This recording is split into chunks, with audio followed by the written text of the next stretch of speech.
नमस्कार दोस्तों, नवीन दास YouTube channel नवीन Bihari Facebook पे आप सभी का स्वागत है। आज का वीडियो का शीर्षक है पापा मुझे बचा लेते। फेसबुक पे देख रहे हैं तो फॉलो जरूर कर लीजिए। दोस्तों, रात के करीब 11 बज रहे थे। एक बेटी अपने कमरे में बैठकर रो रही थी। उसके हाथ में उसके पिता की तस्वीर थी। वह तस्वीर से लिपट कर बोली, पापा याद है जब मैं छोटी थी और डर जाती थी तो आप कहते थे डर मत बेटी, मैं हूं ना। लेकिन पापा आज मैं बहुत डरी हुई हूँ। उस लड़की की शादी को सिर्फ 6 महीने हुए। शादी के समय पिता ने अपनी पूरी जिंदगी की जमा पूंजी शादी में लगा दी। खेत बेच दिए, गहने बेच दिए, यहाँ तक कि कर्ज भी लिए। लेकिन ससुराल वाले की भूख खत्म नहीं हुई। कभी कार की मांग, कभी पैसे की मांग, और जब मांग पूरी नहीं हुई तो शुरू हो गया ताने, मारपीट और अपमान। उस रात फिर घर में झगड़ा हुआ था। पति चिल्लाया था, अपने बाप से बोल 5 लाख रुपया लेकर आए, वरना इस घर में तेरी कोई जगह नहीं। बेटी रोते हुए बोली, मेरे पापा ने पहले ही सब कुछ दे दिए हैं जी,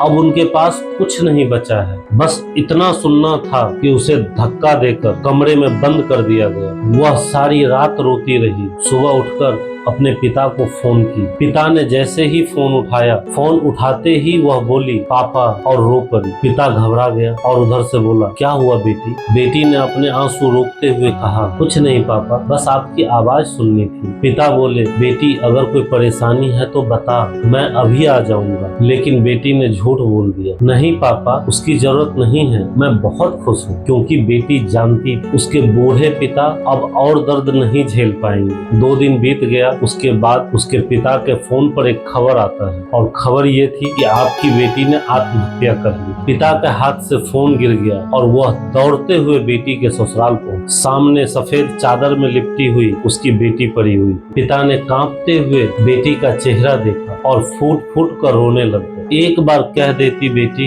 मैं तुझे अपने घर ले आता, दुनिया से लड़ लेता, लेकिन तुझे मरने नहीं दे। तभी बेटी की डायरी मिली। उसमें आखिरी लाइन लिखी थी, पापा मैं मरना नहीं चाहती थी, मैं तो जीना चाहती थी, लेकिन दहेज के भूखे लोगों ने मुझे जीने नहीं दिया। दोस्तों, हर साल न जाने कितनी बेटियां दहेज की वजह से अपनी जान गंवा देती है। जब भी किसी बेटी पर दहेज के लिए अत्याचार होता है तो सिर्फ एक लड़की नहीं मरती, एक पिता का सपना मरता है, एक माँ की ममता मरता है, परिवार की खुशियां मर जाती है। दहेज मत लीजिए, किसी बेटी को जीने दीजिए। आप सबको ये कहानी कैसी लगी? इस कहानी को ज्यादा से ज्यादा शेयर कीजिए ताकि दहेज के भूखे लोगों तक पहुँचे और बेटियों को जीने का अधिकार मिले। नमस्कार, थैंक यू।